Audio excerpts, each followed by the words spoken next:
This is the final word, season 19, episode 1. Yes, if that's confusing to you, well, you're paying very close attention. The show is brought to you by Maurice Blackburn, the number one plaintiff law firm in Australia, Jeff Lemon and Adam Collins. And it is season 19, episode 1, even though there have already been probably half a dozen episodes in season 19 already.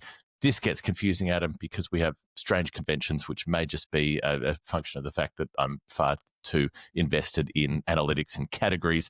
So we've had a story time in season 19, but it doesn't count as episode 1 because they're counted on their own numbering system. We've had daily shows, but they don't count as episode 1 because they're also on their own numbering system. And now we have the first weekly show, and if this were a separate interview, it would also count as one of the episode numbered shows in the season, but this is the first numbered episode of season 19. The other ones are in season 19, but they don't have a specific number in the title. If you're confused, so are we. It's just how things have worked out. We're too far in. We're 10 years down the track, and there's no way to back out of it now. Season 19, episode 1 it is. Yeah, it's the season premiere of sorts. If this were a book club, it would also not have a number, which true. is one of the other quirks that we've got. But interviews do. I don't know why we include interviews but didn't include other types of interviews. But you know what? Because they often have other stuff in them, that. you know. It is the first episode. This is the 19th season of the show. Bloody hell. I know we've done the sort of, 10 years and the 1,000 eps last year and whatever else, but it is really getting up there. It's the weekly edition of the show brought to you by Maurice Blackburn Lawyers, Australia's number one plaintiff law firm. We'll tell you more about them in the middle of the show. We've been busy. It's going to be a hectic show because the Sheffield Shield is back. Mr. Sheffield, indeed. We've got Big Bash news galore. Not that we usually take much interest in that, but one particular bit of news that's relevant to Jeff himself. Cricket Australia's balance sheet will get mentioned today, which is not overly exciting, but it is important to note and decode what was said during the week. Chris Wokes has formally retired about a minute after we finished recording last week. The Australian men have been playing in New Zealand. Kane Williamson's summer is under speculation right now for what he's going to do now that he's a part-time New Zealand cricketer, or a casual, I should say, to get the jargon right. India are on the way to Australia next week. Of course, we've got so much Women's World Cup stuff to tear into on the daily shows, but politics that sits outside of that.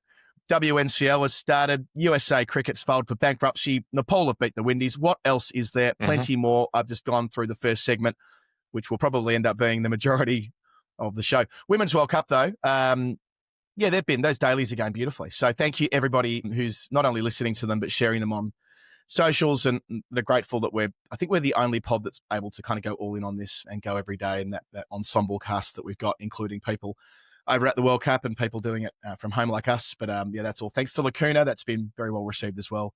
Lacuna Sports, our partnership with the first brand that's gone out there and said, we will make clothing for women to play cricket. Not, boys and men's, which are cutting the trousers at the bottom, or not needing to be designed for women of all different shapes and sizes as well. A huge size spectrum there. And the whole idea is making cricket more accessible for women and girls and keeping them in the game. So it's bang on in line with the values of our show of growing cricket. Great to have them with us. We're going to hear a lot more about Lacuna on those daily shows. Link in the show notes, and make sure you get your women and girls sections kitted out in Lacuna gear the next time they are playing a season. But Jeff, that's the intro. A lot going on. That's the intro. A lot happening, and it's all rolling on with, yes, I'm sort of looking at the next 3 weeks and going, okay, making a daily show. Well, I'm on most of them, and you're on a bunch of them, and every day we're doing it. When somebody's doing it every day, at least. Nick Tooby's been doing a lot of work behind the scenes to make that happen and make sure the shows get out as well. So glad to have Lacuna involved and everybody else. It's nice to have a team effort sometimes, given that so much of this show has just been you and me over the years. This is really pulling everybody together. I have to ask you about a bit of news before we get into the top level cricket. I'm led to believe a message was passed on to me during the week that you were on 98 and you ended up on 101 in your last game of the season. Muralied it. Didn't have to get 8 as he did to get to 800, but did have to get 2, and you bagged him. That's all I know. I know nothing more about. No, it's a nice thing. You played a lot of cricket this summer, and to get to a milestone like you, I've got a fixation on numbers. And when I kind of realized it was within striking distance, I couldn't let it go, could I? But I said a year ago I wanted to do this and play a lot of cricket this year and test myself a little bit and get better. And self-improvement, Yep. stay fit, don't get injured. I did get injured. I've done a quarter of that with one functioning hamstring. So I need to rehab that now. But, bowling off spin, you can kind of be forgiven a bit for sort of folding over the front foot a little bit. So, yeah, no, the 100th wicket was a friend of mine as well, Tony McGowan, playing for the Authors. He got trapped in front, and that was a nice. You actually got one given. It was pretty out. Tony did say to me afterwards that it was hitting middle halfway up. I'm like, yeah, had it been turned down, I would have been gutted. But it was a guttural appeal. The oppo were giving me grief after. Fair enough too, about how vociferous my appeal was. There was no way I was going to leave it to chance on 99. No. Did you do a lap? Oh, no. I sort of said to the boys before we went out there that I did not want this to become a sideshow. I wanted to win the game. We actually lost by a wicket in the final over, which was galling. So we didn't get to sing the song one last time. But yeah, it's been, I don't know, be kind of earnest about these things, right? To an extent. 1 wicket result. Yeah. We nearly tied it too. We had the number 11 walk out when scores were level, and it was nearly a thing. But we had a great. Well, I think we played 5 games in autumn, formerly autumn, which is a beautiful thing. And it's just a nice thing to be at the age I am now and getting to bowl and enjoy the game as much as I ever have. So I know that's very earnest, and people will take the piss out of that. But that's okay. It's the truth, because I love play. We are on the internet. We are here. We are created to have the piss taken out of us, as we do out of other people. And the other thing, I did the Wilt Chamberlain 100. Someone suggested that we should do this for socials on our ODB platform. That the white piece of paper with the what do you call it? Not the talk now, Viv. Anyway, with the black texter, like Wilt Chamberlain did. But I didn't realise that this has now become a broader thing. I didn't realise that the first thing that everyone replied to me was the Bonnie Blue 1000, that she did the Wilt Chamberlain thing as well. So I didn't quite clock that had been mimicked since. There you go. I've got a way to go to 1,000. We'll just take the 101. You realise how much work it actually took. Once you're sitting there on 10% of the tally, I'll tell you what. Well, there's a crossover, Venn diagram crossover. There was apparently a really good Edinburgh Fringe show about that. Sort of examining the broader social context around that particular story, if that is something that is of interest to you, which we won't go further into. Well, our teammate Finn Taylor is from the Wormsley game has just done a proper Finn versus the internet with Bonnie Blue. It's I mean, obviously it's very funny. I think they both knew they were playing their role in that interview and played it to perfection. So anyway, if you like him, you can find him in all the usual places. Right, let's get into the show proper. The Sheffield Shield, Jeff. Holy moly, what a round. There are so many bloody talking points. I don't even know where to start here. Why don't you go first? Sure. You just dump everything out of your brain that you want to say about the Shield in generality, and then we'll get into the detail of the games. Well, in generality, I don't know, because there is so much going on across it. It felt notable that the mighty West Australians went down to New South Wales, given that the last few years it's been, West is best and New South Wales have been cat food most of the time, and they beat them at the Wacker, and low scoring game at the Wacker. Also interesting because, you're looking at the surfaces and you're looking at the kind of things that might happen in the test match, and you see 170 play 161, play 221, and then WA chasing 231, unable to get there, all out for 156. You're looking for runs. So basically everybody is going into the Ashes squad at this point, right? Like everybody's a candidate. So you're looking for runs by Constas, Curtis Patterson, Ollie Davies for New South Wales. You're looking for runs by Bancroft and Cameron Green for Western Australia. I'm looking for runs by Sam Whiteman just because I'm interested in the career of Sam Whiteman. But none of them make any runs in either of the innings. They've all missed out here. And then what's with Corey Rocchiccioli and Ashton Agar taking 4 of the wickets in the first innings at the Wacker, falling to spin? Interesting quirk. Have we ever seen four specialist spinners play a first-class game at the Wacker? It is a quirk. I don't think this will be a representative sample of the pitches we get across the country, acknowledging that there's some pretty senior bowlers there, Agar, Rocchiccioli, and then Nathan Lyon was captain in New South Wales, which is pretty cool in itself. I think that Lyon was given the captain's armband. But yeah, the double fail for Bancroft at the wrong time, like it was last year. Although it must be said, in the first dig, he gets an absolute unplayable, which clips off stump, and he's given out caught behind because the bail wasn't dislodged. And that'll happen. You see all these battlers on, but that's good. On Instagram. That should be out. You should be out. Yeah. They've hit the stumps. No, that's fine. I got no problem with it being out, but it's just a quirk that it was. And all these Instagram comments sledging him, saying, "Oh, that's what's wrong with his technique." Fuck me. What are you going to do? It's an unplayable delivery. It kisses the top of off. I mean, that's the sport. You're allowed to have really good bits of bowling sent down to you and get out to it. Like last time I checked. I just want this to revive the idea that if it hits the stumps, it should be out. At least at a high enough level when you can detect, when you can use Snicko and stuff like that to determine if a ball has hit the stumps. The bails are obsolete. The bails are there to tell you if the ball's hit the stumps or not. And so you don't need to convince me of that. I completely agree with that. Yeah. Bails should remain on, but if you touch the bail as well, and if you've got the Zingo bails, it makes that even more, I suppose, binary, whether it's hit them or not. But in this instance, there was a fascinating moment in the game where Chris Green was batting for New South Wales, and he was donked on the lid by Matthew Kelly. He's hit the deck, and he's given out off the glove. And I feel sorry for Jadeja here because, the glove and the helmet are so close to each other. He feels like it's touched the glove. These things happen. Sure. That's been happening forever. Rudy Kurtz and Sangakkara. Oh, look, again, umpires get given grief all the time for things that are trying to do that naked eye, 135 clicks. It's nigh impossible. There has got to be some educated guesswork in a decision like that. But he saw on the big screen as they showed the replays that, actually, that donked him on the lid. It's not hit the glove. He consulted the square leg umpire. He actually gave him out a second time. I think just because Green was hanging around. That's because Green sat on the ground for a long time. Well, he was making the point, I think, that I've been hit on the helmet. I require a concussion test, not to be given out. I think that was his remonstration. Like, look, I've been hit here. You've set me off, but I've actually been hit donked on the front of the lid. So upon seeing the replay, he's spoken to Sam Whiteman and said, "Look, it's pretty obvious he's not out. What do you reckon?" And they've called him back, which, like, obviously it ends up being the correct decision. But as Phil Jake said on the commentary, it's can of worms stuff. You can see what's going to happen now, where in Shield cricket there'll be bad decisions made, and batters will be pointing at the screen and saying to the ump, "Haven't hit that one. See it there. Get the fielding captain to call me back." So, whilst it is the correct decision, the process might lend itself to drama down the track. I don't think that's too bold a prediction. Yes, and not every game has a video feed of that level because they had a bunch of different camera angles.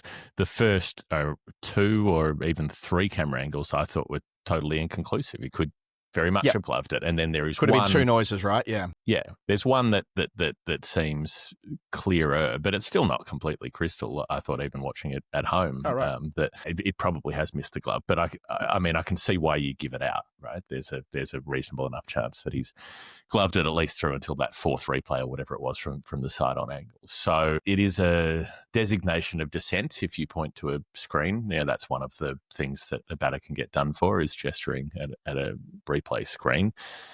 Broadly speaking, you reach the right result, and that's what I'd rather see more of, more sort of common sense approach, which they've been doing in the Women's World Cup with these accelerated run-out decisions. I don't know if you've noticed this, where they're not going to the whole third umpire process. They're just letting the on-field umpire wait a few seconds and then getting them almost immediate. Sort of takes, 6 or 8 seconds to get a review, rather than spending 45 seconds going upstairs to do it. And they can go, yep, in or out, done. And the standing umpire can make the call. Like, bring in whatever you can bring in to get the decisions right, I think is reasonable. And if you go, well, that's unfair because other people got wrong decisions another time, well, at least you've reduced the number of wrong decisions overall. Yeah, it's just, as I say, I think that it's just going to, it's going to require a lot of common sense. And imagine if your career's on the line or your spot in the team's on the line, the instinct's going to be to, captains will have to keep a check on that.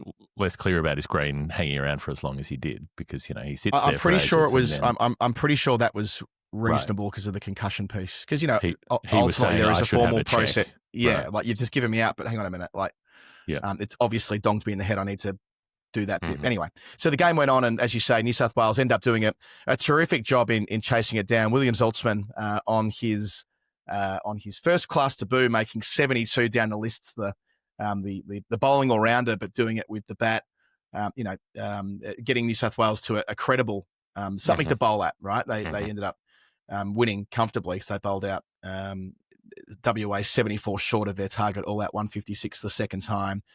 And Liam Hatcher picked up 4 there, and Nathan Lyon got a couple of wickets in the match, but was quite strident in his commentary, as you'd expect, saying that they should be picking a spinner for every Test match this summer.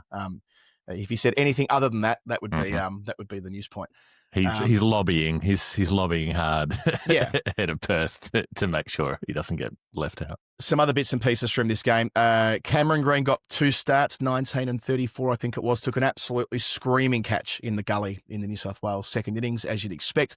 Green doing media saying that he's going to have no bowling restrictions at all this summer. So again, a nod to what might be coming as it relates to his spot in the Ashes side. And poor old Joel Paris bowled an absolute beauty at the start of the match to get rid of Sam Constas. Leg before wicket on morning one, so only 1 wicket for him in the match. In the second dig, bowls 1 over, and Julie breaks down after I said on the podcast that it was a smoky to be an Ashes chance if Mitchell Starc, for whatever reason, stepped on a cricket ball between now and the 21st of November. So Paris out of the game. Constas, the double fail. So 4 in the first dig from 25 balls and the second time around 14 from 15. So slightly more adventurous, you'd imagine, from the card, but out to Matthew Kelly. So, I mean, you're reluctant to draw too many conclusions from one game of cricket. However, I still stand by what I said last week. I don't think we should think of Constas as an incumbent. Seeing that reported a bit, like Constance is the incumbent and therefore it's his spot to kind of lose. I still think that procedural fairness, he has effectively lost his spot on the basis of a really, really terrible series in the Caribbean. He starts with everybody else. I don't think he gets any special privileges because he played in the third test in Jamaica or the other 2 that preceded it. He didn't play in Sri Lanka for that matter because they went horses for courses, didn't they? Yeah. So I think that Constas, just like everybody else, needs to start the season well. I've seen a bit of, it was a tough tour in the Caribbean and no one made any runs. Yeah, I know. We saw that, but also the rest of them didn't make 50 runs at 8 in 6 innings. Even that, I wouldn't even just say it's a run thing. It's the lived experience of watching it. If you, and I don't know how much of it was watched, given it was in the middle of the night, but Constas looked thoroughly frazzled at almost every moment of that series, and I felt for him. He, if he wasn't 19, if they weren't trying to bolster him with as much confidence as possible, he probably would have been left out after the first test match, but they were desperate for him to get into the series and it didn't happen. So he's made a couple of hundred since one for Australia 3 or 4 weeks ago, but it feels to me like he's going to have to do well to get ahead of a number of other players who have performed in the Shield in other parts of the country, Jeff. There's only so many matches to play, and that's one down without a score. Victoria, meanwhile, chased exactly the same score that WA got set and didn't chase in Perth. They were playing South Australia in Adelaide. They chased their 231, 6 wickets down. One of these nice, neat matches with a couple of declarations in the way that you would enjoy, Adam. 350 for 9, placed 343 for 9. Henry Hunt and Jake Lehman made hundreds before South Australia. Hanscom made one for Victoria in reply at the Fergburger. Fergus O'Neill made 64 at number 8. Marcus Harris run out for 61. Very, very close call, and there were runs to be had in that game, and people remember hundreds, but they don't remember 60s. I slowed it down. I went full Saputo footage and slowed down every single frame. And had it been sent to the third umpire with the camera, because we only saw the front on with Harris's dismissal, had there been a third umpire option, it's 50-50 whether it goes his way. He's so stiff there. And then Hanscom, who basically ran him out, goes on to make the 100. And the Fergburger down the list with 64 in the first innings. Fergus O'Neill didn't take a wicket, which is remarkable in its own right, given how extraordinarily consistent he's been. But what a great bowling group that Victoria have got there with Boland and Fergus O'Neill. David Moody useful in this game. Mitch Perry in the wickets. And Doug Warren, who they rate very highly, the left-arm spinner, picking up a fifer in the second dig where South Australia were kept to 223, which opened the game up to the Vicks. And poor old Henry Hunt. So on day one, I watched a lot of this. Day one, he battles through and he gets to tee, and then he opens up afterwards, gets 126. Bats really well in the final session. Jake Lehman, another 100. He's 4th in 4 games. So they started off really well, South Australia, only to lose by 4 wickets. But having been the hero on day one, or one of them, Henry Hunt, Jordan Buckingham, working up ahead of steam, nicks off Harris with an absolute beauty for 13 in the second dig, does the same thing to Hanscom, golden duck on a hat trick. Ollie Peake walks in, straight to short leg. Henry Hunt, through his hands, dropped first ball.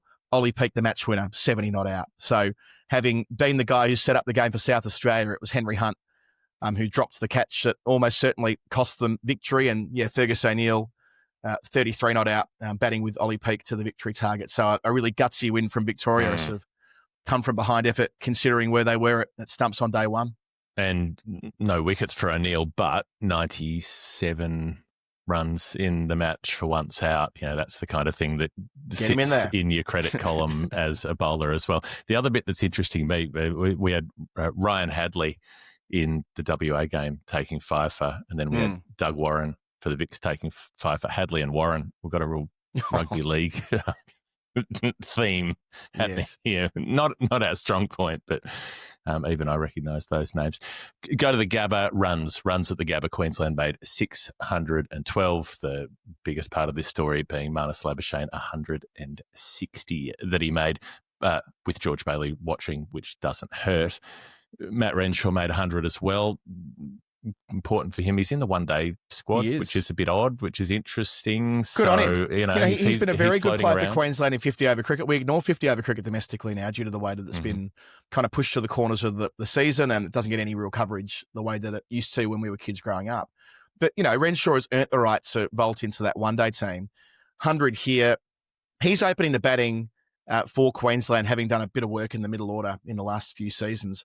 Mentioned Marcus Harris getting 61 and 13. That was at number 3, which was interesting, that Harris deservedly is in the frame for a recall to the Test team if he goes on and makes a couple of hundreds. He'll be there and thereabouts, along with a group of them.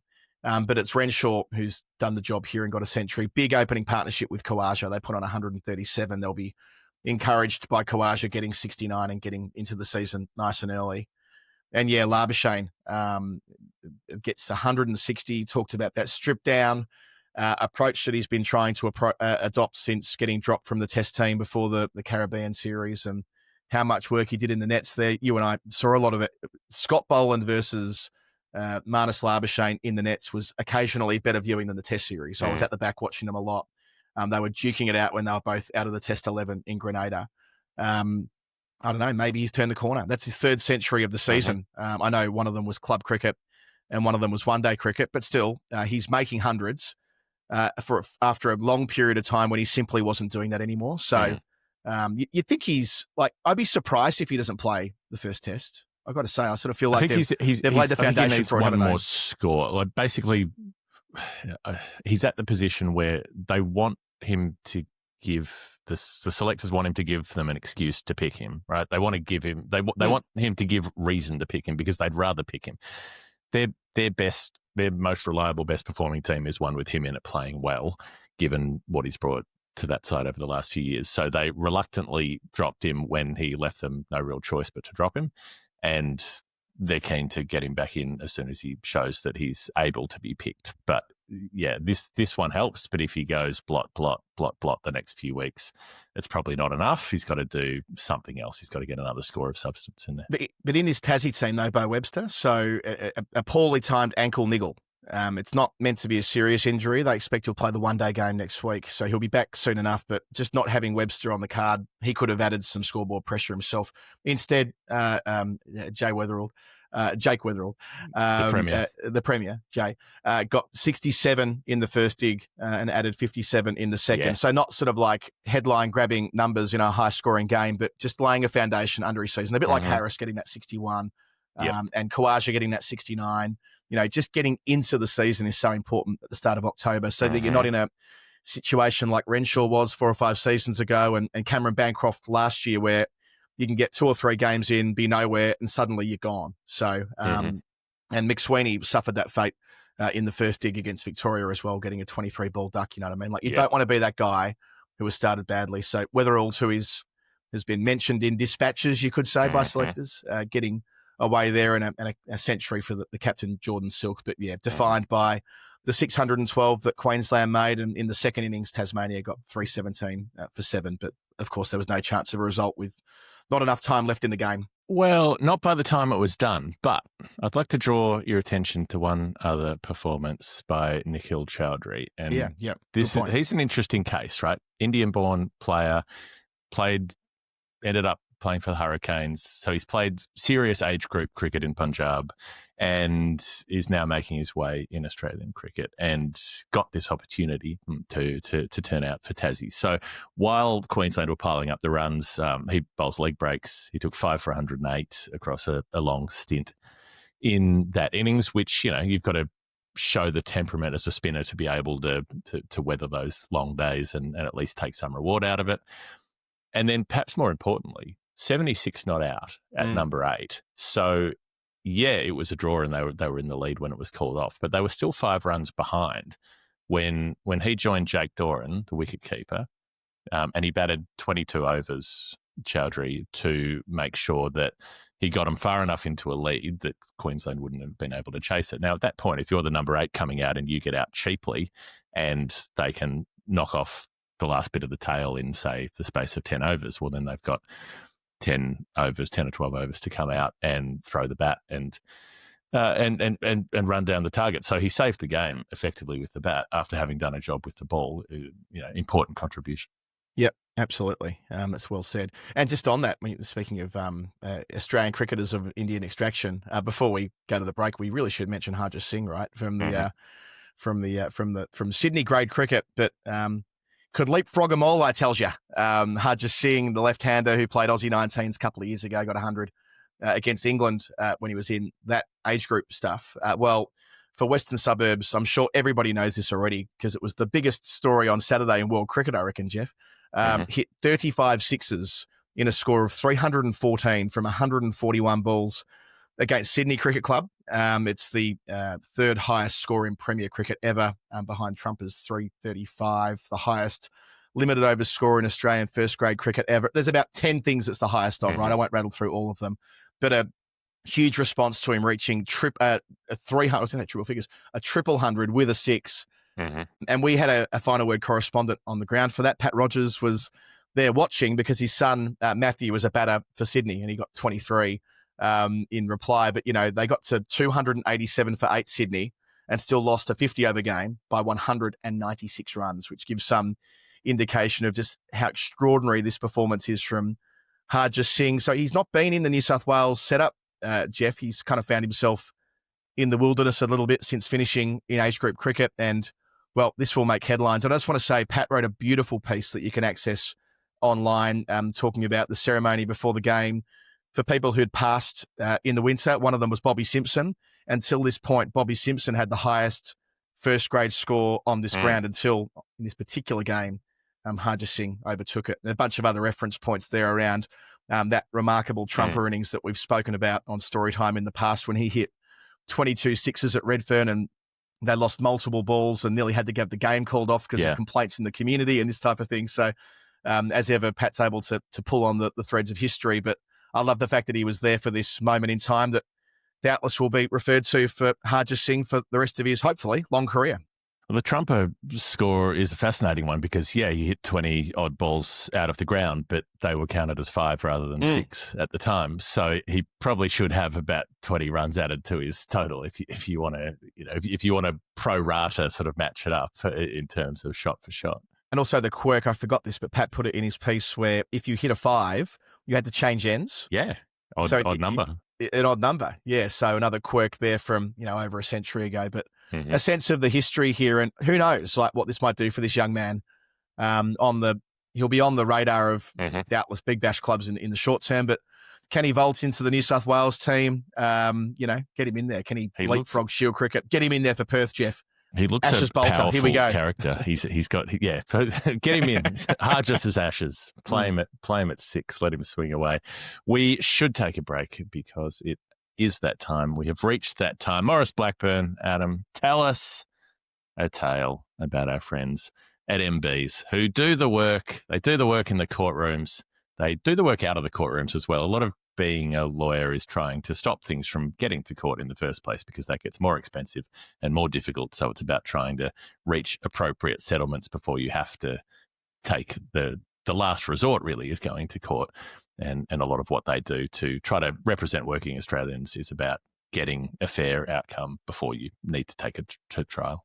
Yeah, that's right. And as we're learning, as we tell these stories, a lot of it can relate to superannuation insurance and the work that they do on behalf of clients in that space. For instance, their lawyer, Craig, recently assisted a client who'd sustained injuries in a significant road bike accident, which affected his ability to work as a highly specialised surgeon. When Craig first met him, his TPD claim had been under assessment by his insurer for almost a year before being rejected, which had a devastating effect to his family and him, of course. So Maurice Blackburn took on the insurer with the client together.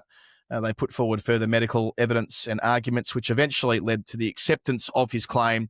And in turn, he was paid a benefit of more than $1.6 million, plus an amount for interest because of the insurer's unreasonable delays. The client is now in a much better place with his mental health, and acceptance of his claim has been completely changed. Well, rather, that has completely changed his financial situation. So, again, so much of that work on a no-win, no-fee basis. Maurice Blackburn Lawyers, Australia's #1 plaintiff law firm.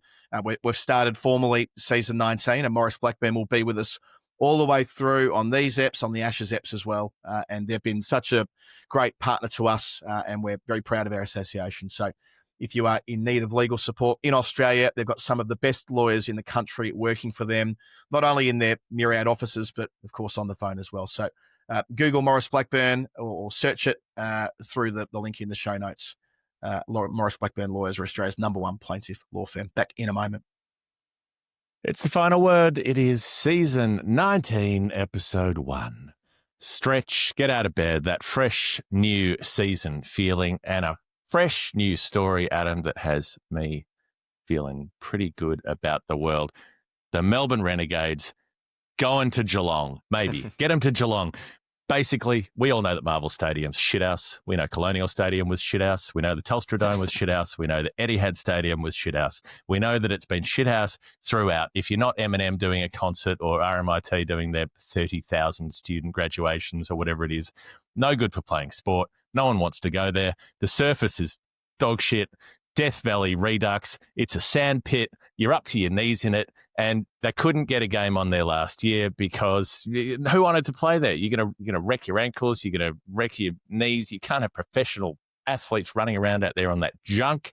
And they finally realised it. They've finally come to terms with it. They've been playing 2 of 5 home games down the highway at Cardinia Park already. Go ahead, bite the bullet. Move the Renegades to Geelong. They should always have been a Geelong team. What's the point of having 2 Melbourne teams? No one knows what it means. Melbourne 1 and Melbourne 2. Which Melbourne? What bit of Melbourne? It's not north and south of the river. It's not east and west suburbs. It's not Footscray versus the Toffs out in Camberwell. It doesn't make any sense to begin with. It should always have been Geelong. It should have been Geelong from day one. Have the humility. Be like Jared Abood. It's Cricket Australia. Admit you made a mistake. Look at the screen. Send them to Geelong. Put them in hoops. Let's do it. The Geelong Renegades. Well said to quote from Geelong great. It's fair dinkum unbelievable, as Bobby Davis would have said, that they have not been at Geelong to this point. Love the Telstra Dome. Oh, I just think that Walshy just loved the Telstra Dome.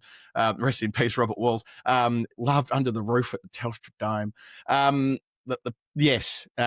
Reminds me, was it the Bon Jovi concert that originally caused the joint to get torn up? I was What a reason for well, I was meant to go to a Hawthorn St Kilda game there in 2000 in season 1 on a Saturday night, and they had to pull the pin on it because there was too much sand on the ground, because they've got the fucking motorbikes out there, don't they, when the Gades are playing? They do the crusty demons, whatever it is. Little wonder the joint's a sandpit. Yes. I did write an article. Who needs to go and see Bon Jovi? Like, who's like, I haven't heard Living on a Prayer enough in every pub in every country across the world for the last 40 years. I need to go and watch it live. Who's doing that? Well, that was a quarter of a century ago. It might have had a bit more currency when the stadium opened in 2000. I wrote quite a generous article 10 years ago saying that, look, I have been turned on this. I feel as though I was very mean early on. I need to accept the fact that it's got merit. But no, it's soulless. It echoes. It's cold. I would go one step further. I would say now that Hawthorn have moved from VFL Park during the winter, during the summer rather, we're moving to Dingley. Let's split the games between Cardinia Park and VFL Park. Let the Renegades have a base in the east and a base a bit further west. Let's repurpose these great football venues and dispense with the Dome. You've summed it up well. They played international cricket at the Cattery as well. I mean, every government of every persuasion, due to Corangamite being a marginal seat, which is near to Geelong. Not Corio, which is a safe seat, but the one adjoining it, Corangamite, that's been the reason why so much government money has been poured into the place and been rebuilt about seven times. Every government has contributed to it. The bloody Tasmanian government's probably put money into it. They won't fund their own stadium, but they'll send some to Geelong. Burkina Faso, they've put money into it. The land of the honest man. They're like, yep, Kardinia Park needs an upgrade. Do you need another stand, guys? Can we squeeze another stand in there somehow? Can we add another level to the Red Chickie stand? The standing room, and it's a great stadium now. It is a truly great stadium. And Geelong is a flourishing city, all right? Geelong is on the up and up. It's coastal life. It's Moggs Creek. It's get down and have a surf in the morning. There's a reason that the Cats have been at the top of the pile for 20 years because players want to go there because it's a good lifestyle now. You're not on a farm being bored. You're on a farm making Instagram content. Like Jeremy Cameron, having the time of your life, talking to cows and whatnot, and people are paying you money to talk to cows. You can swim every morning. They've got nice cafes, nice restaurants in Geelong. It's a town on the move. It's a region on the move, and all they need is a Big Bash team to finish things off. Get Gary Hocking to coach. You know, put him in hoops. Put him in blue and white. Get rid of the red. Get rid of the red stuff. Blue and white hoops. Bobby Davis to present the cup. Come on. I'd go one step. Well, first of all, I agree. Sleepy Hollow no longer. Sleepy Hollow no longer. But no, you're overthinking it with Buddha, with Whiskers. Blighty used to always say, you kick the most goals, you win. Blighty was big on this. Don't worry about defense. You kick more goals, you win. That's and cricket, it did work except for grand finals. That's cricket, isn't it? You kick more goals, you win. You score more. I think Malcolm Blight, legend of the league, one of the great, maybe my favourite football personality ever. Get Blighty back to Sleepy Hollow. Yes. Blighty to coach the Renegades. Finally get a flag. Well, you got a couple, but maybe not one for the Cats. Not with the Cats. Okay. We put us on the board. Remember when Jason Dunstall was the chairman of the Renegades many years ago? I think, Jeff, you should get involved. And Eddie Maguire was doing over here the with the 100. With the 100, they made friends and guests to the show, Greg James and Felix White, the co-chairman, president, something like that, of the Oval Invincibles, which was kind of an honorary thing, but nevertheless, they did sit on the board for a couple of years and attract interest. I think Jeff Lemon for the Geelong Renegades board. I'm not, how are you? Have you done it? How's your ASIC stuff going these days? Have you done your tests and all that? You're allowed to be a board director. Do them. Yes. I think I'm clean and clear. I've never run a company into the ground while defrauding its investors, unlike a lot of people running companies in Australia who still get to saddle up for a third or fourth or fifth go around. I think I'm a clean skin. I think I've never made any money, so I can't really have stolen it from anyone. And I will clear my calendar for this. President, you and Frank Costa can go and run Geelong together. Yes. We're onto something here. Unbelievable. Stephen Wells will run the recruiting. And we're going to pick up some gems. We're going to, find some kid who's playing badminton and go, I reckon I can turn him into an opening bat. And away we go. Aaron Finch, Renegades champion, captained their only flag. He's the biggest Cats fan in the world. He's from Colac. He's from that region. Like, it all works. Yeah. The DNA works. The Geelong Renegade Cats in hoops. And Andrew McDonald's just gone onto the Geelong board. Yes. The Geelong Footy Club board. He's of course, the coach of... There's a lot going on here. Speaking of Cricket Australia, I saw this yarn during the week about I wasn't expecting to spend the first 10 minutes of the segment on Renegades going to Kardinia Park. You know what? It's our podcast. Sometimes we can do what we want. We can do what we want. You can't stop me, Dad. I can do what I want. Yes. Cricket Australia are going to bank an unexpected loss. They got out ahead of the AGM next month. So $11 million deficit, which is money down the side of the couch for an organisation as big as CA. Let's be really clear about this. But this comes down to that classic thing of what people misunderstanding the difference between debt and deficit. Like the way this is written up is like, oh my God, this is such a drama. Now, yes, it is unusual for CA to record a deficit in an Indian test year. When the AGM is held and we get to see the paperwork, we'll learn why this is happening. But they're Todd Greenberg saying we're going to make a shitload of money next year. I don't know why. There must be accounting reasons for this. So you already knows they're going to do very well this summer. Outgoings? It must be to do with what they had to spend. But whatever it is, right? I mean, I saw some speculation this week that it will mean that that CA prevail upon local curators to prepare roads for the Ashes so that tests go 5 days, like CEO pitches in the UK. What a load of garbage.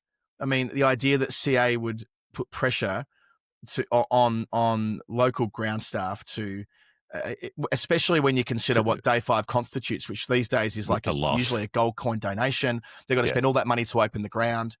But yeah, it's just, again, that these things are done on a 4-year cycle, but the sensationalist headlines that always follow. And I look forward to hearing what Todd Greenberg says when he does his press conference. He'll probably come on and talk to us about it if we ask him to. He's been pretty open about doing interviews and media when he's asked to do them. So we'll hold on that. But I just wanted to note that, yeah, pretty funny headlines sort of suggesting that CA are in disarray and that type of thing for a deficit that will doubtless be corrected next season. And like I say, the fundamentals are there. Like CA are in a very strong spot. And the speculation also that this will inform them privatising all the Big Bash clubs because of this 1 year. No, like this is not they're privatising the Big Bash clubs anyway. Well, their money, their take from the TV rights wouldn't change. You know, they get the same amount per year anyway, regardless of whether India are playing. So the only bump is the ticket sales, which is, it's not insignificant, but it would be in the some low tens of millions, perhaps. I don't know, but like selling out a series. When we've done this before, I'm sure you and I have had this chat before about how the way in which they don't do things on an annual, but they work on a multi-year basis. So what's happening? 4-year basis usually. It's a bit like the federal government when you've got your your forecast years and your projection years. They do a similar thing at an organisation. They're a quasi-government department anyway, right? And they were held under some scrutiny last night on Four Corners. I saw the clips that came out about Usman Khawaja when he went to Canberra last week, and he was asked directly about Bet365, and he's like, he feels very uncomfortable crossing that boundary rope. And I hope that Todd Greenberg, as CEO, can move away from that. He said it to us in that interview at Lords that was something that over time they expect they'll move away from. Well, hopefully it's sooner rather than later. And the pressure of Khawaja is important that there's a player in this who's actually willing to have a conversation directly about it. Yeah, don't make it too much time. They're selling lots of tickets for the India-Australia white ball series that's coming up. So you've got ODIs and T20s. Kohli and Rohit are in the squad. Shubman Gill's there. Jayaswal's there. So the big names are coming. Is Bumrah coming? No Bumrah, but like it's still pretty good. Like I had a look at the squad last night. It's still, I wouldn't call it like India, 1.5s. This is India 1s. But Bumrah, they're managing, but without their best bowler, because extremely carefully. Yeah. They've got a test series just after that against South Africa as well. And then that Australian squad. Well, we don't know yet because they're doing the New Zealand bit at the moment. But the other bit of news to come out, this I'm quite pleased about this, even though Ashwin might not be. Ashwin didn't get picked up in the UAE League, the whatever you call it, the Desert Vipers, the Southern Vipers League. So he's going to play the whole Big Bash now, or he'll be available for it, which is much better than coming in January and playing. It was going to be 3 league games and then finals if they made it. Get Ashwin in from ball 1. Ashwin should be playing for the Geelong Renegades. Sadly, he's not. But just coming back to that one-day series for a moment, they're going to break a record at the MCG for the biggest attended T20I outside of a World Cup because they've sold all the public tickets for the 30th of October game, which at the G, like that's significant. That'll mean, that's a 80,000 minimum, you'd say, Jeff, if they sold all the public tickets. As outside the members' reserve. Yeah, there'll be a member story that adds to that. But presumably the members won't show up for a T20. You probably get 60%, 70%. 5. And there'll be know if it'll be that. But there'll be a pullout. There'll be a flake factor because these tickets wouldn't have been that expensive, relatively speaking. So, but still, they'll get. It won't be 95,000, but it could be 80. Yeah. So that's coming up starting on the 18th, I think it is, 18th of October, in that big game at Melbourne, which is on the 30th. So I think they've done that on Melbourne Cup Eve in previous years, but the Melbourne Cup might be a different time of year. So yeah, the Aussie white ball team, of course, has been playing. So they've named the one-day squad. They've named some T20 names as well. Interestingly, in the one-day squad for India, Mitchell Stark's there, Josh Hazlewood's there. So Hazlewood, who played in New Zealand during the week, is going to go around again in white ball cricket. Of course, Mitch Marsh will be captain. We'll talk more about Mitch in a moment as it relates to what he's been doing in New Zealand. We already mentioned that Matt Renshaw's been recalled. Travis Head's there from the Test squad. Alex Carey's there from the Test squad. Josh Inglis is there from the Test squad as well. So they're putting out a pretty strong Australia one-day team. There was a criticism last year when Pakistan visited and towed them up that they didn't have a strong enough team out in these one-dayers that came before the Test matches. So I suppose that's a little bit of a corrective there. And they've been pretty open about letting Stark and Hazelwood use the one-day games as a chance to build up their loads before the Test matches. So that's part of that bigger picture there, isn't it? It's interesting, a couple of bits there with the India one-dayers. Stark will play those, but not the T20s. Hazelwood's in the squad for both, which is interesting in itself. Carey and Inglis being in both squads, two keeper bats is interesting as well, as they continue to tussle for who has to play specialist bat in which team and who gets to take the gloves. And then Stoinis in the T20 side, but not in the one-day side. So he's still aiming for that T20 World Cup. Would I be right in saying, because Stoinis retired from one-day cricket and doesn't have a national contract, I think. So he's being played like as a freelance cricketer, which is fine. Tim David type. Yeah, that's perfectly reasonable at this stage of his career. Yep. They've enjoyed their time in New Zealand, I assume, Jeff. 3 games in 4 days that absolutely nobody heard anything about, which is to be expected. But I'm sure they had a great time. Yep. I was watching the Women's World Cup and I did not watch a ball of it. Yeah, Maxi fractured his arm in the nets, so he didn't get to play. I'm not sure. I haven't actually done any work to find out whether he's fine for the India games. I didn't even see whether he's in the squad, but that was ahead of the. Maybe you check that, Jeff, while I talk here. Is Maxi back for India? He's not in the squad. Okay, so that must be slightly more serious than they originally presented it as. But yeah, these matches against New Zealand, Australia, 1-2-1 in no small part due to Mitch Marsh. Marsh Mentum, Jeff. I know he's not going to play any Shield cricket, but, they don't need him to play any Shield cricket. If they want to pick Mitch Marsh, they'll just pick him. He made 85 from 43 in the first game that they won by 6 wickets, chasing down 185. They didn't get on for more than 2 overs in the second game. And in the third game, they were chasing 160. And it looks like it was a challenging chase. There were a number of single-digit scores. And the only Australian batter to get anywhere was Marsh, who got 103 not out of 52 balls out of 160 for 7. So his first T20I century. He joins that group with Glenn Maxwell, Shane Watson, and David Warner as having made centuries in all 3 formats for Australia. So a series where I'm sure they all had a lovely time. I'd be surprised if they didn't really enjoy themselves. I hope they did, and play a little bit of cricket. It does remind me of the types of cricket tours that I go on. 3 games in 4 days. Have a great time. Maybe not quite at your sharpest, but limited scrutiny.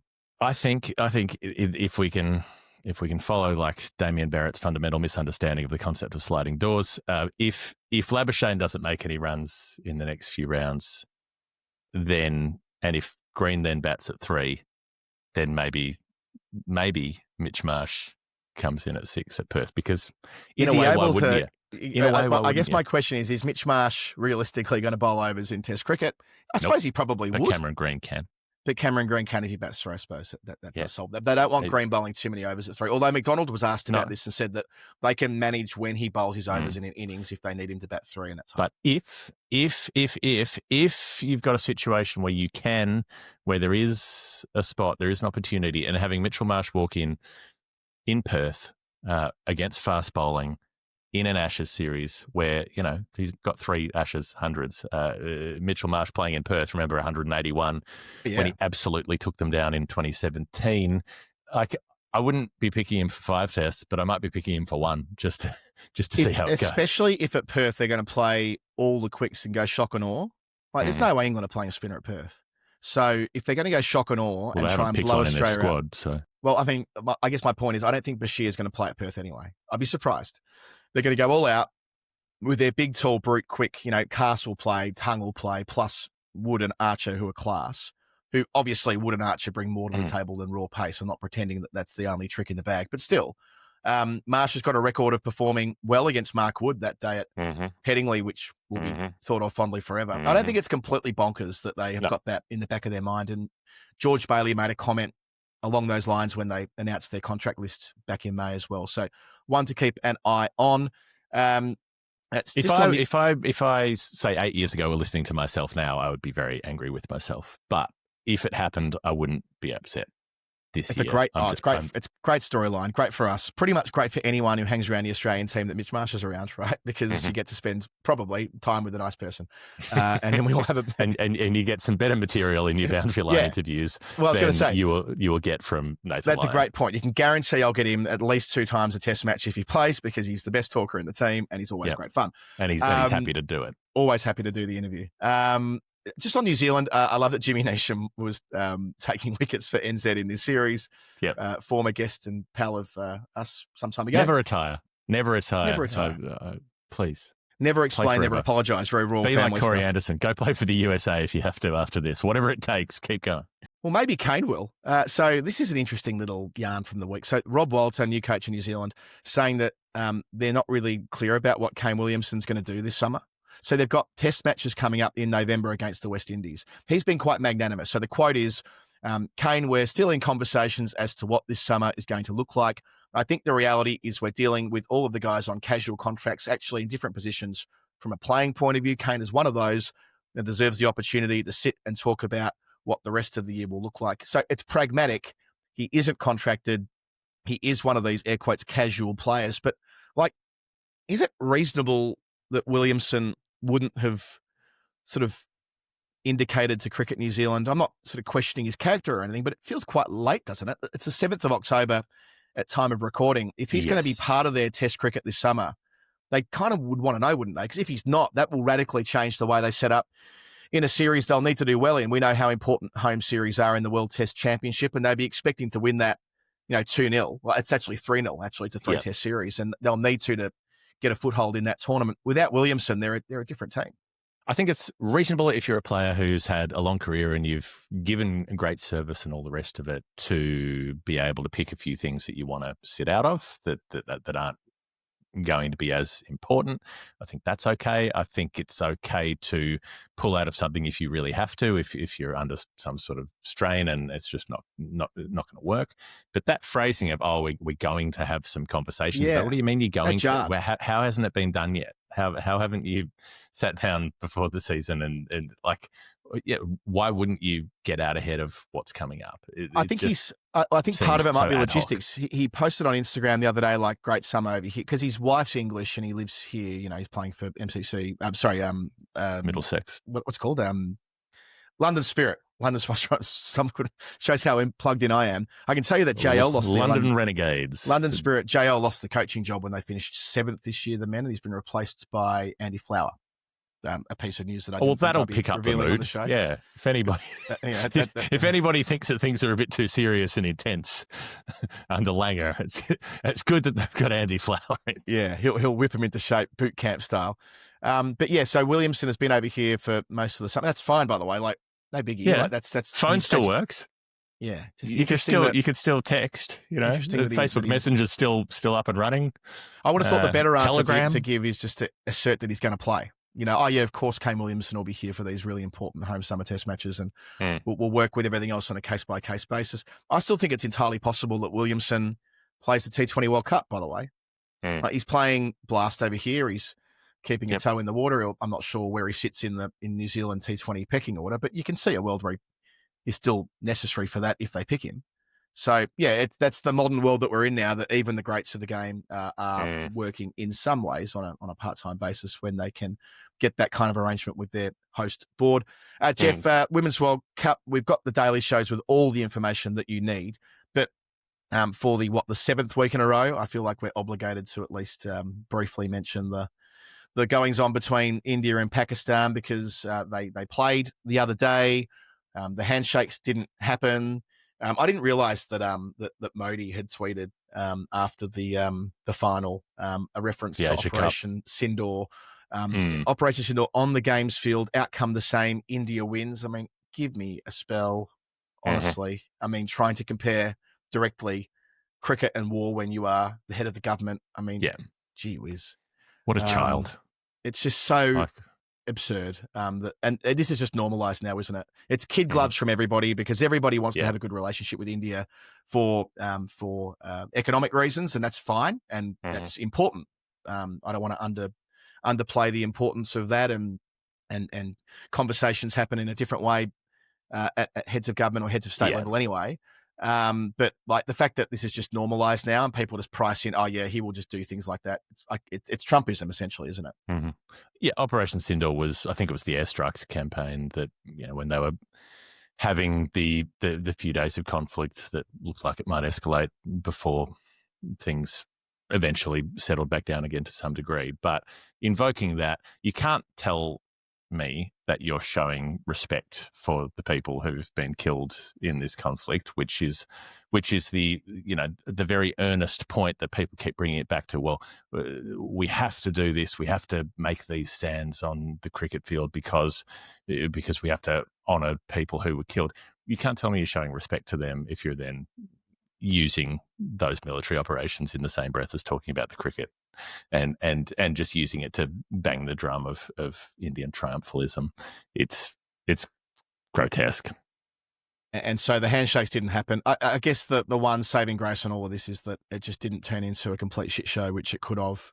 There was a good point made. I think it was made by Daniel on the Daily Show that remember the last time these teams played at the World Cup, they were all cooing over Bismar Marouf's baby, right? Mm-hmm. Like it isn't that long ago that there was that relations level, were like what you spoke about last week at a player level, like they were able to, despite what they might be human think beings about politics, they could put themselves as humans and cricketers before the wider political argy-bargy, but it doesn't seem like that at the moment. Pakistan have also cancelled NOCs. There was a yarn in the week, Jeff, that I'm unclear what this will mean for the Big Bash when Babar Azam, Mohammad Rizwan, Shaheen Sharafridi are all scheduled to be in the Big Bash this season. So how CA can square that with the PCB, that's unclear. But I mean, of course, this is all related to the wider goings on with India, isn't it? And the how frustrated and how dissatisfied they are with the way in which the politics has played out over the last month or 6 weeks at the Asia Cup, now the World Cup, and now Pakistan are trying to flex where they can.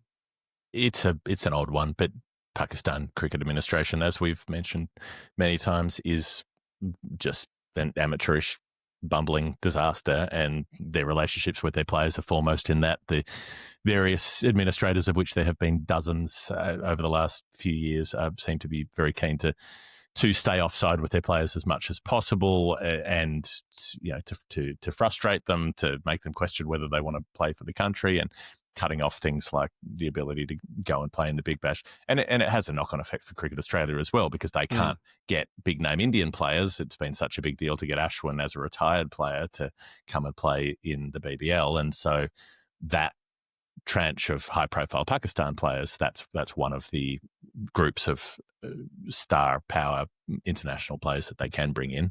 So if all of those are scuppered because of internal PCB politics, well, it's just another way that the Pakistan board doesn't help world cricket with its shambolic approach back home. Yeah, increasingly, I just feel sorry for all the players involved in this. India, Pakistan, men, women. I just think the players have been put in a really difficult spot. They're jammed in the middle, and it could have, Harmanpreet could have decided to try to make a statement by having friendly relations, by making a point of doing that. But the amount of blowback that it would have got, I can fully understand why she didn't. It would have taken a lot of courage to try to do it. Well, that's the end of her captaincy if she does that, right? It's simple as that. End of her career.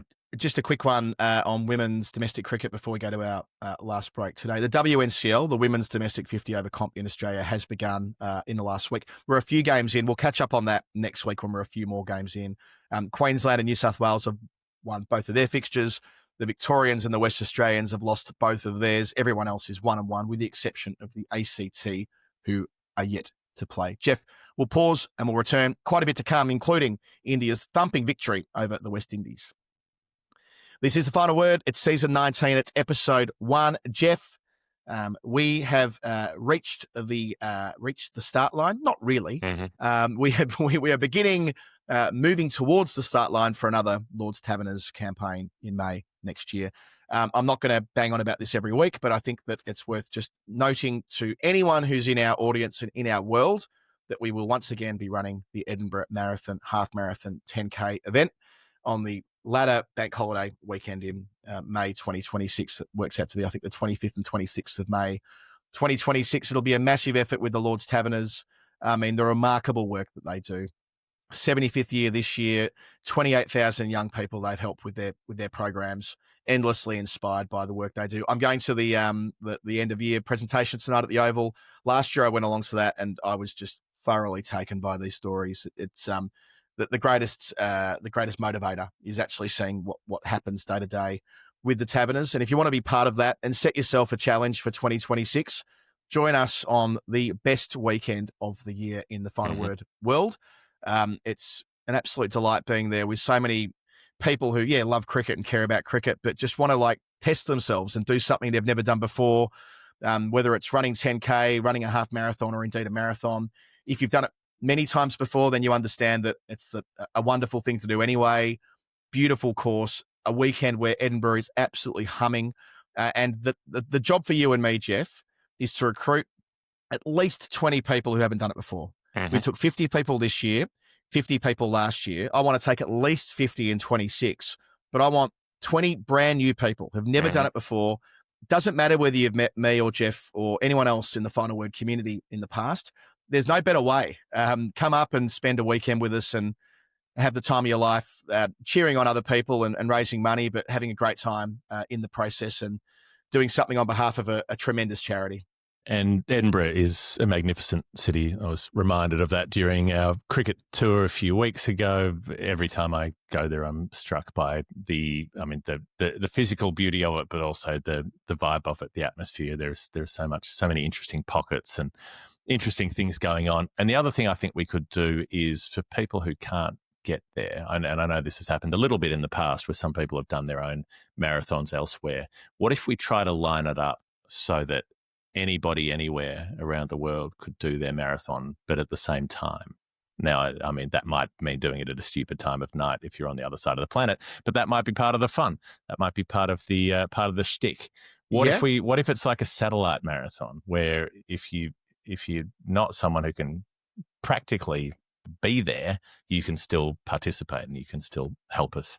I think there are definitely ways we could do that. I would say though, if you're in the UK, you're coming to Scotland. If you're in the UK, you come to Scotland. But if you're in another country, if you're in Australia, I don't want to have people. If you're in Vietnam, why not do the run there? If you're in, we had a runner in Germany a couple of years ago who was doing it at a similar time. Why not spread that idea and say that if you're further afield, if you're international, do it where you are and become part of it as well. All I want to do is make sure that we get lots of people to Scotland, lots of people raising money for a charity that we love very much. Thank you to the Lord's Taverners for their continuing partnership with us over, 6 years now, Jeff. And can't wait to see what comes of tonight at the award ceremony at the Oval. Jeff, Cricket USA, we've had reason to mention them a few times recently. They have filed for bankruptcy.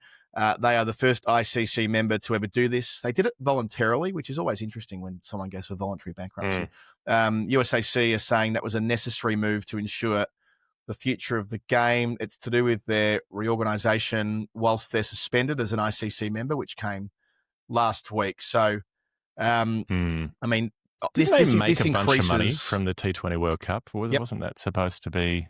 Yep. The big injection of capital into US cricket that was going to take it to the next level. I think from memory, there was some conjecture as to whether they actually made any money. It was the cricket West Indies did well and Cricket USA didn't do as well. So that's the financial thing.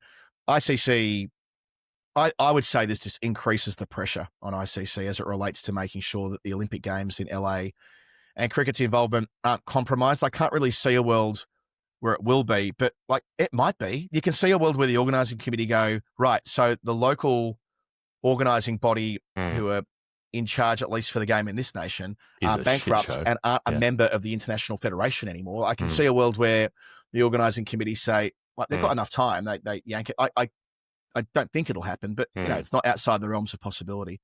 It did though, Jeff, I got to say, in the week, I did consider that, should the USA be hosting the Olympics anyway? Trump's actively in the week, just gone, actively talking about the military acting on his own citizenry. The enemy from within, and talking to the military about, the war on the streets and what might be required. If any other leader was talking like this with the Olympic Games scheduled to be in their country only a few years out, there would be conversations about whether the Olympic Games would be stripped from that country. Of course, it won't be because it's America, but just wanted to sort of say that it shouldn't be a fait accompli that LA hosts 2028. Look, the IOC, as it stands these days, are not too bothered by authoritarian regimes. They let Russia have the Winter Olympics only a couple of cycles ago. They're very much playing footsie with Saudi Arabia to look at 2036, isn't it? Modi's India is also very keen to try to get an Olympic Games in there while running that sort of hyper-nationalist ideology. And the US situation is, I think, a lot worse than casual observers are actually giving it credit for. There seems to be this belief that everything will just settle down at some point, and this is a temporary phase of a lot of talk and so on. If you've gathered every senior military leader in a room and then told them specifically that your next job will be in this country, something which is explicitly outlawed constitutionally to use US troops against US citizens, if you've explicitly said that at the same time as sending National Guard troops into a range of different cities across the US, that's already happening. They've got military vehicles parked outside Union Station in Washington, D.C., for fuck's sake. It's not a threat. It's not creeping authoritarianism. It is in place, and this administration is looking to escalate it, and they're also looking to have their immigration control masked agents at public events. Things like the Club World Cup, was it the big football tournament they had, where Trump was very much inserting himself into that tournament, and they were threatening to have ICE agents grabbing people as they went into stadiums. It's going to be in LA, which is one of his big enemy cities. So if he can get in there and make trouble for Los Angeles, he'd love to do that. So I think it's a danger to athletes who are going to try to compete there, and I think it's a danger to spectators who want to travel there to compete. People will be finding themselves locked up for spurious reasons who are trying to go to watch the games or even to participate in them, and it should be considered an unacceptable risk, but because it's the USA and because of the money involved, there will be an awful lot of looking the other way, and unless very, very drastic things happen. Yeah, and visas as well. The very fact that we're talking about this will that compromise media getting visas. One of our colleagues hasn't been able to get a visa to this Women's World Cup. I mean, and again, we just price these things in as, that's just the way the world is these days. What about refugee teams that have Palestinian athletes competing, for instance? That's been a feature of most Olympics. They probably won't even be given access to the country the way things are at the moment. Yeah, but I just mean, like, if you view it through the Olympic prism, like, there was a lot of scrutiny when Russia hosted the Winter Olympics in 2014, and rightly so. They hosted it anyway. That was around the same time as the Crimea annexation, wasn't it? It's 2014 Sochi Games. But yeah, I do wonder why it's just an America authority thing. American exceptionalism. American exceptionalism, which again, kind of I routinely get frustrated on this pod and elsewhere about how we just defer to America. Like, if it's American, therefore it must be better. Like that idea. Not anymore. Maybe that was true. Had credence. Maybe it did. Maybe it did. But it's hard to believe that people are still so in awe of everything that's American, and assume therefore that it must be better than what we do as it is, and so on. And you see it in micro examples that we bang on about on the show. But the Olympics, it'll be an interesting. It'll be an interesting conversation as we get nearer and nearer to it, because the administration will remain the same between now and then. A better story as we slowly wind the show down. I've got a few topics to go, actually. Nepal won the series against the West Indies. The Stuart Law coached Nepalese team. We mentioned last week that they beat the Windies in the first game. Well, they won the second game narrowly, and then they won the second game big, didn't they? They rolled the Windies for 83. And then the Windies won the third game as a bit of a consolation win by 10 wickets. It wasn't the first 11 Windies team that you would be turning out in a World Cup final, I should add as a small caveat, because they're playing Test cricket at the same time in India. But still, Nepal winning this immediately before that trip to Oman for the Asia and East Asia T20 qualifier starting this week. That's a massive deal, and another step in the right direction for a country that is on the march and is hugely ambitious. And an interesting one for Stuart Law, given what he did with the USA team and their run through the World Cup. So he's got this track record now with lower ranked countries and making them competitive against higher ranked ones, even if West Indies cricket is on the slide to some extent. So it's the March of Nepal should be a great thing for world cricket. They've still got this awkward situation with Sandeep Labuschagne and the very serious charges that he was found guilty of in court, and then had that overturned in pretty dubious circumstances. And then there's still stuff going on with him. He was supposed to play in these games, pulled out of the first one just beforehand, got suspended for the second and third match. So, there's always something going on behind the scenes, it seems, with Labuschagne, who's was their breakout star, but was also accused of some pretty heinous crimes. It's a pretty good sign they've done this without him, though, because he's their most accomplished bowler and so on. Like the fact, and accepting that he could easily have not been available and in prison, full stop. That the fact that he pulled out of the first game and was suspended for the second and third, that's part of the story. And mentioned that the Windies have been in India. They got annihilated by India in the first Test match at Ahmedabad by an innings in 140. Ravindra Jadeja, player of the match in his 50th home Test match. How about this? It was his first home Test match without Ashwin being in the same team as him.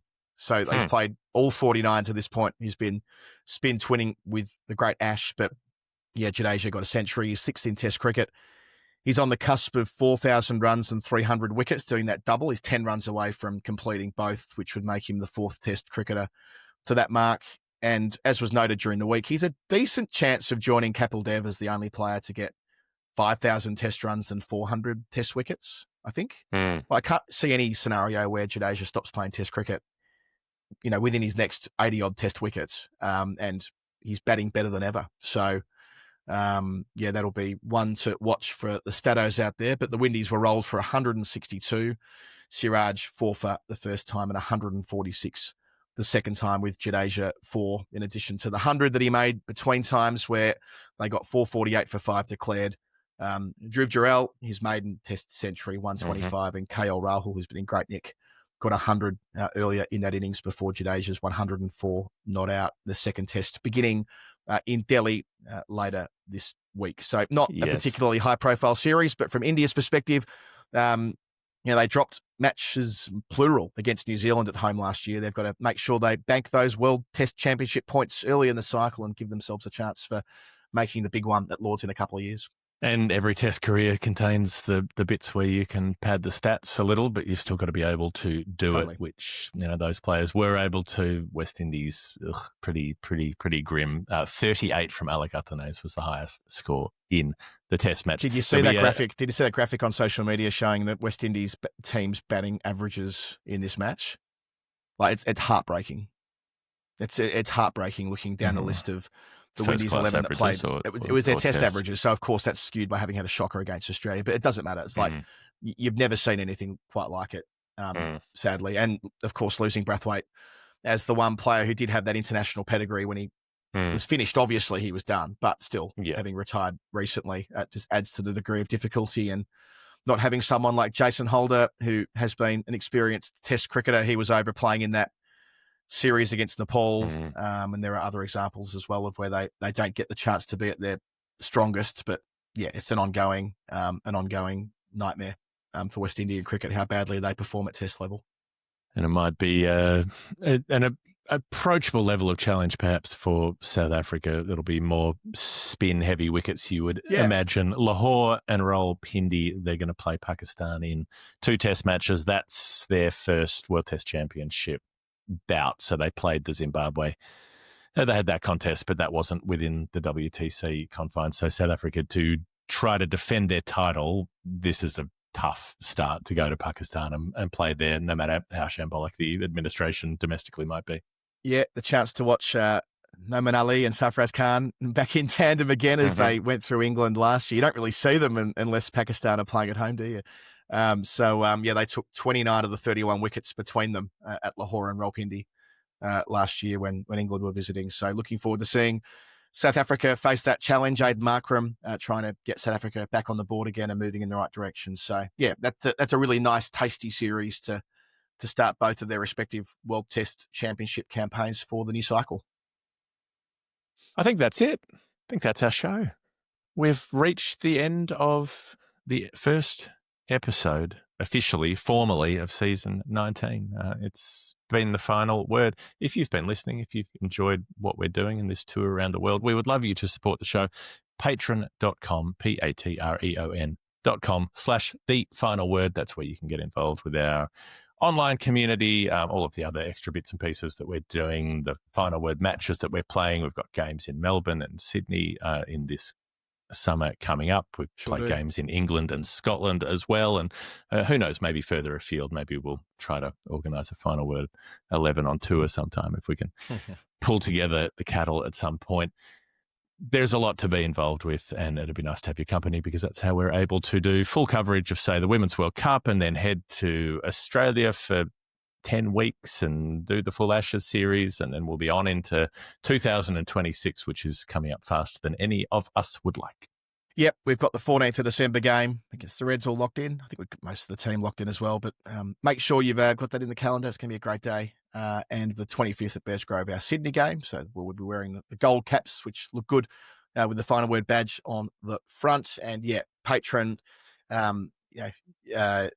we can never say enough how grateful we are to everybody who supports us in that community. It means the world to us. So thank you for that as we try and march towards 974 and hopefully overtake Bradman.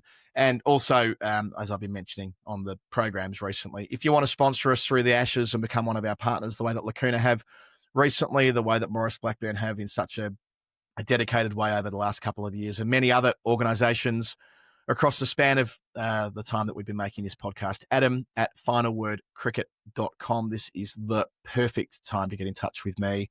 It's a big part of what we do is promoting brands and promoting partners, and we're proud of those that we do. So Adam at finalwordcricket.com. Let's have a chat and make sure that we get you front and centre when Jeff and I are together in Australia for the Ashes, if not before. That has been season 19, episode 1. Thank you so much for listening. We'll be back with you in the feed probably later today with a daily show, and on it will go through the rest of the autumn here in England, the spring in Australia, and the summer that follows. Goodbye. See ya.